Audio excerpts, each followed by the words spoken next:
তাহলে শান্তিপুরে কেন ধাম? আমার অদ্বৈত প্রভু এসেছিলেন। কাকে এনেছিলেন? গৌর হরিকে এনেছিলেন।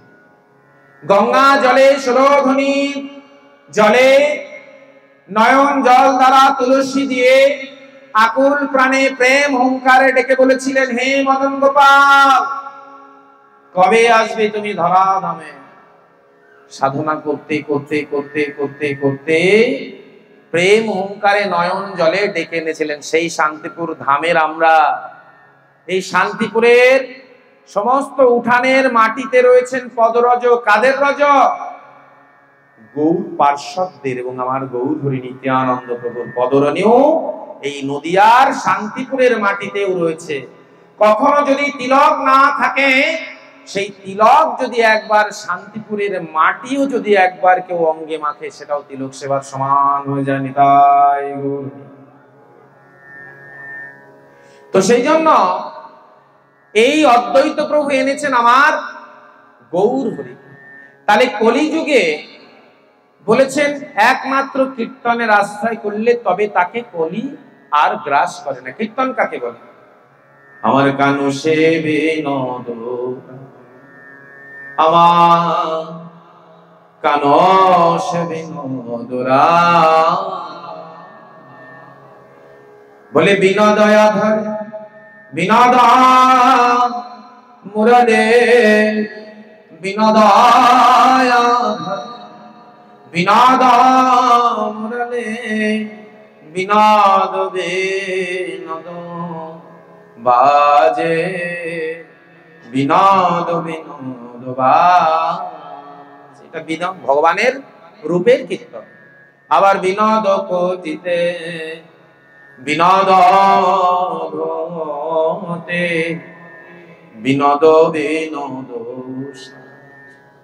আবার বিনোদ চরণে বিনোদন পুর, বিনোদ চরণে বিনোদন পুর, বিনোদ বিনোদ বাজে, বিনোদ বিনোদ বাজে। আমার কানু সে বিনোদরা, আমার কানু সে বিনোদরা। এবার কলি যখন বললেন ঠিক আছে কীর্তনের আশ্রয় করলে একমাত্র কলি তাকে গ্রাস করে না, তাহলে কলি বললেন আমি আমাকে একটু জায়গা দাও, স্থান দাও থাকবার জন্য। মস্তক যখন ছেদন করলেন না, বললেন না না তোমাকে থাকতে দেওয়া যাবে না। ঠিক আছে, তুমি যখন এতবার চাইছো থাকবার জন্য, তাহলে তোমাকে 4টে জায়গা দিলাম। কোন কোন জায়গা? বলে ইউতম পান স্ত্রিয়ঃ সোনা। ইউতম মানে জুয়া, কলি জুয়ার।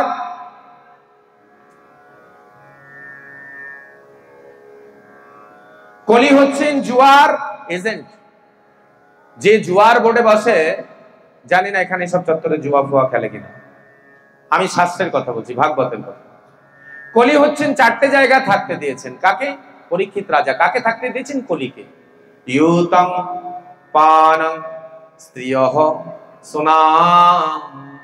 প্রথমে বলেছেন তুমি থাকবে জুয়া, তুমি থাকবে পানং মানে মদ্যপান যেখানে হয়, পানং মদ্যপান। স্ত্রিয়ঃ অবৈধ নারী সঙ্গ, স্ত্রিয়ঃ সোনা। পাপ পথে অর্জিত ধন যার বাড়িতে থাকবে, মানে ট্যাক্স ফাঁকি দিয়ে যে লুণ্ঠন করে, অন্যের কাছ থেকে লুণ্ঠন করে অর্থ উপার্জন করে বাড়িতে নিয়ে আসেন, তার বাড়িতে একমাত্র কলি থাকবে। পাপ পথে অর্জিত ধন যেখানে, কলি সেখানে। তাহলে কলিরাজ আজকে বলছেন, আমি পাঠ বিশ্রাম দেবো, একটু তাড়াতাড়ি বুঝিয়ে দিই, হ্যাঁ একটু মনোযোগ দিয়ে শ্রবণ করুন। কলি বলছেন তাহলে পরীক্ষিত রাজার 7 দিনের মধ্যে মৃত্যু কেন? বলেন শ্রমিক ঋষি তাকে অভিশাপ করেছিলেন 7 দিনের মধ্যে তার মৃত্যু হবে। কেন অভিশাপ করেছিলেন? ওই যে জরাসন্ধকে তিনি দমন করে একটি স্বর্ণ মুকুট নিয়ে এসেছিলেন, তাই না? ভীমসেন গিয়ে সেই স্বর্ণ মুকুট নিয়ে এসেছিলেন, এই ভারতের রাজ কোষাগারের মধ্যে রেখেছিলেন। আর ওই স্বর্ণ মুকুটটা জরাসন্ধ বিভিন্ন রাজ্যে মানে পাপপথে লুণ্ঠন করে, রাহাজানি করে, হত্যা করে যে অর্থ উপার্জন করে একটি স্বর্ণ মুকুট বানিয়েছিলেন। আর সেই স্বর্ণ মুকুটটা বানিয়ে ছিলেন, আর সেই স্বর্ণ মুকুটটাকে লুণ্ঠন করে নিয়ে এসেছিলেন কে? ভীমসেন। আর সেটা এনে রেখেছিলেন এই ভারতেরই রাজকোষাগারে। আর রাজকোষাগারে যখন রেখেছিলেন, তখন একদিন পরীক্ষিত রাজা রাজকোষাগার পরিভ্রম মানে একদম পরিদর্শন করতে বেরিয়ে রাজকোষাগারের মধ্যে, তার আগে কলি ঢুকেছে। কলিকে বলেছিল যে পাপ পথে অর্জিত ধন যেখানে থাকবে সেখানে তুমি বাস করবে। সঙ্গে সঙ্গে কলি ঢুকে পড়েছেন রাজকোষাগারে, খুঁজতে খুঁজতে পেয়ে গেলেন, বলে এই তো কলির গন্ধ। কি? সেই সোনার মুকুটটার মধ্যে কলি গন্ধ পেলেন, বাস তার মধ্যে প্রবেশ করে গেলেন। বোঝা গেল? আর যখনই কলি সেখানে প্রবেশ করলেন, কিছুদিন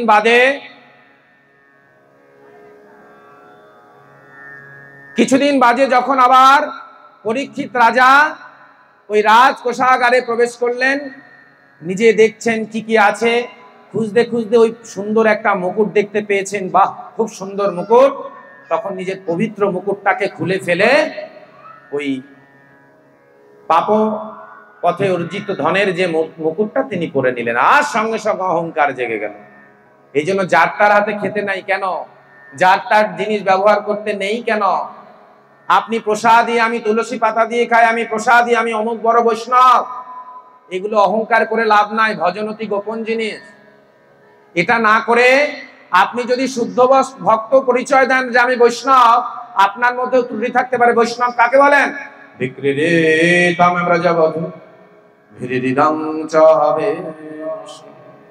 একমাত্র যিনি বিষ্ণুর উপাসনা করেন। কোন বৈষ্ণব যদি কারোর বাড়িতে রন্ধন করতে গিয়ে ভগবানের জন্য, সেখানেও যদি একটা তেলের প্যাকেট হাফ বেচেছে বেঁধে টুক করে লুকিয়ে আপনি যদি তার পোটলায় বেঁধে সেটাকে চৌর্যবৃত্তি করলেন, আপনি বৈষ্ণব থাকলেন না, আপনি চোর হয়ে গেলেন। আপনার যদি এরকম স্বভাব থেকে থাকে, তাহলে আপনি যত ভাই তুলসী পাত্র দিয়ে আমি ভোগ লাগিয়ে পাই, ওরা শুদ্ধ বৈষ্ণব নয়, ওদের হাতে আমি খাই না, এসবগুলো বলে লাভ নাই।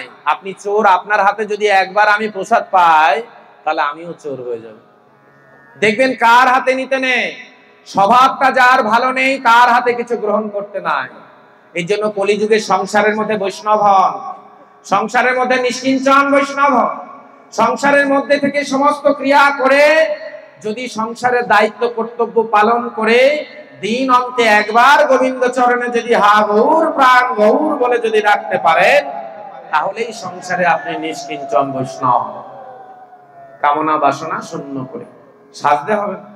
বৈষ্ণবের স্বভাব কেমন থাকবে? বলে শান্ত সমদর্শন। আজকে পরীক্ষিত রাজা সেই মুকুট করলেন, সঙ্গে সঙ্গে তার অহংকার চলে আসলো। আমি ক্ষত্রিয়, আমি ক্ষত্রিয়, আমি যুদ্ধ করব, আমি মৃগয়া করব। চলে গেলেন মৃগয়া করতে। ছুটতে ছুটতে হরিণের পেছনে তীর। যে ভগবানের চরণে ফুল দান করে নিত্য, সে আজকে হরিণ শিকার করবে পারবে? পারবে না। হাঁপিয়ে গেলেন, চলে গেলেন একটা আশ্রমে। গিয়ে সেখানে শ্রমিক ঋষির আশ্রমে জল, আমাকে একটু জল দেবে, আমাকে একটু জল দেবে বলে ডাকছেন সবাইকে। শ্রমিক ঋষি তখন সমাধি মগ্ন আছেন, তারা ধ্যান ভাগলেন না, জলও দিতে পারলেন না। ক্রোধ সৃষ্টি হলে যে তমগুণ, কলি রয়েছে তো মাথায়, সঙ্গে সঙ্গে উল্টো পাল্টা বুদ্ধি খাটছে। তিনি কি করলেন? রাস্তা আসলেন, তীরের মাথায় একটা মরা সাপ তার গলায় পেঁচিয়ে দিলেন। কার গলায়? শ্রমিক ঋষির গলায়। দিয়ে আবার চলে আসলেন রাজপ্রাসাদে। রাজকোষাগারে ঢুকে ওই মুকুটটা খুলে আবার যখন পবিত্র মুকুটটা পরলেন, তখন বলছেন, হায় রে, এ আমি কি করলাম?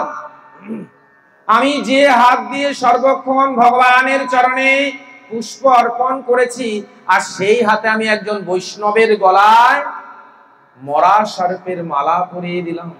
বিবেকের তাড়নায় প্রভু, তুমি যদি আমাকে একটু শাস্তির ব্যবস্থা করতে পারো, একটু যদি শাস্তি।